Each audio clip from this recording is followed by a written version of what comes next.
त्या दिवशी जयंत पाटील साहेब सुद्धा महाविकास आघाडीच्या सोबत होते. आम्ही काकरूज आहोत। यहाँ का भ्रष्टाचार मुक्त करने के लिए काकरूज जैसा हम लोग यहाँ का भ्रष्टाचार मुक्त करने के लिए मेरे को खड़ा किया है। और तुम बोल रहे आघाडी किसके पास, आम्ही शेतकरी कामगार पक्षातर्फे फॉर्म भरलेला आहे आणि शेतकरी कामगार पक्षाचा उद्देश एकच आहे, इथे चाललेले भ्रष्टाचार आपण पाहतात। जे उमेदवार आहेत त्यांचे ज्या तुम्ही नाव घेतलं, मी नाव घेत नाही आहेत, पण ज्यावेळी सामना समोरासमोर येईल त्यावेळी आमचे ज्येष्ठ नेते आहेत सन्माननीय जयंत पाटील साहेब यांच्या चिटणीस मंडळ जो निर्णय घेईल तो निर्णय आम्हा सर्वांना अंतिम असतो आणि याच्याप्रमाणे आम्ही तो निर्णय घेणार आहोत। बाराम पाटील साहेब, आमच्या ताई मानसीताई, तसेच जिल्हा चिटणीस सुरेश खैरे साहेब आणि तालुका चिटणीस आमचे प्रकाशजी म्हात्रे, सर्व नगरसेवक, या सर्व नगरसेवकांच्या उमेदीने आणि एक तरुण उमेदवार म्हणून मला ही संधी दिलेली आहे। आणि महत्त्वाचं सांगायचं म्हणजे मला स्वतःचा अनुभव, एक रायगड जिल्हा परिषदचा उपाध्यक्ष होतो, सभापती होतो आणि आत्ता पनवेल महानगरपालिकेचा विरोधी पक्षनेता म्हणून काम करतो। आणि आपण जर पाहिलं ही निवडणूक ही स्थानिक स्वराज्य संस्था आहेत। या स्थानिक स्वराज्य संस्थेमध्ये पाहिलं आपण तर या स्थानिक ग्रामीण भागातला आणि शहरीकरणाचा प्रश्न महत्त्वाचा मांडणारा लोकप्रतिनिधी पाहिजे असतो।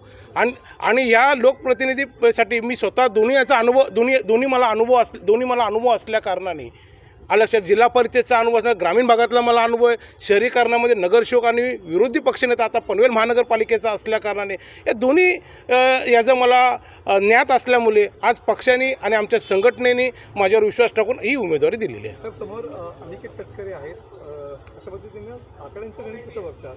आपल्याला रायगडचा इतिहास माहीत असेल, उमरखेडमधले 1661 सालमधली आम्ही छत्रपती शिवाजी महाराजांचे मावलं आहेत। इथे मोठी संख्या असलेली सुद्धा छत्रपती शिवाजी महाराजांनी जसं गणबी काव्यामध्ये अनेक युद्ध जिंकले, त्या धर्तीवर आम्ही छत्रपती शिवाजी महाराज मावले आहेत। कमी संख्या असली तरीसुद्धा आम्ही याच्या समोर जाण्याची ताकद ही फक्त भारतीय शेतकरी कामगार पक्षाची आहेत।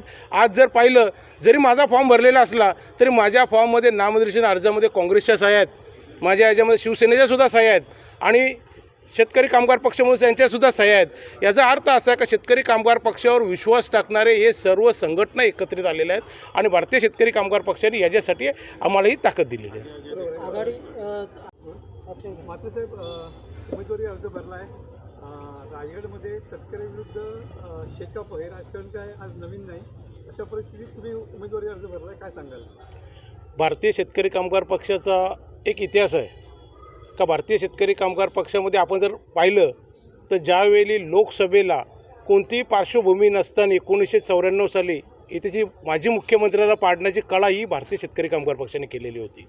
तसं जर पाहिलं तर इथेची 2 आमदार असताना 2000 साली जयंत पाटील साहेब आमचे जे सरचिटणीस आहेत पक्षाचे, हे 4 वेळेला विधान परिषदेचे आमदार झालेले आहेत। तसे इथे आम्ही एकच तालुक्याचे असताना आमदार बाराम पाटील साहेब, हे बघा ऑडिओ चेक बघा रे, ऑडिओ चेक, ऑडिओ ओके, महबूब तुझा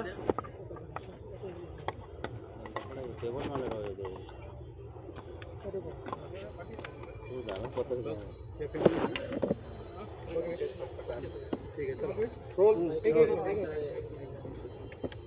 रोल काय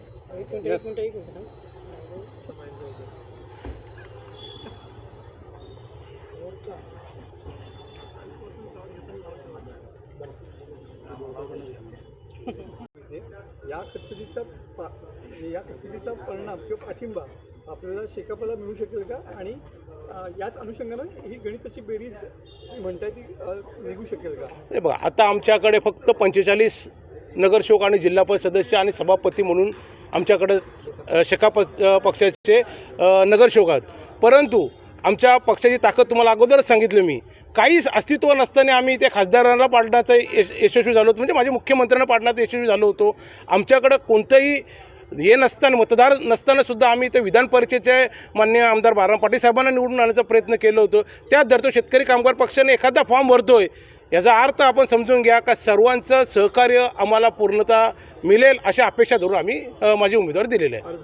अर्ज मागणीच्या शेवटच्या दिवसापर्यंत तुम्ही अर्ज माघारी घेणार नाहीत का? मी 100% मागे अर्ज घेणार नाही। फक्त इतका पक्षश्रेष्ठीचा जो आदेश आहे त्या आदेशाचं पालन करून आम्ही आलेलो आहोत आणि त्या आदेशाद्वारेच आम्ही अर्ज भरलेला आहे आणि 100% शेतकरी कामगार पक्षाने एकदा एंट्री घेतली का ती मागे घेत नाही, आपल्याला इतिहास माहिती आहे। Video reporter Dhammasheel Sawant, KTV news, Raigad. आपल्या परिसरातील बातम्या आमच्यापर्यंत पोहोचवण्यासाठी स्क्रीनवर दिलेल्या क्रमांकावर संपर्क साधू शकता. दूरध्वनी क्रमांक 9833235011. त्याचप्रमाणे अधिक माहितीसाठी स्क्रीनवर दिलेल्या KTV न्यूजच्या ईमेल आयडीवर देखील संपर्क करता येईल.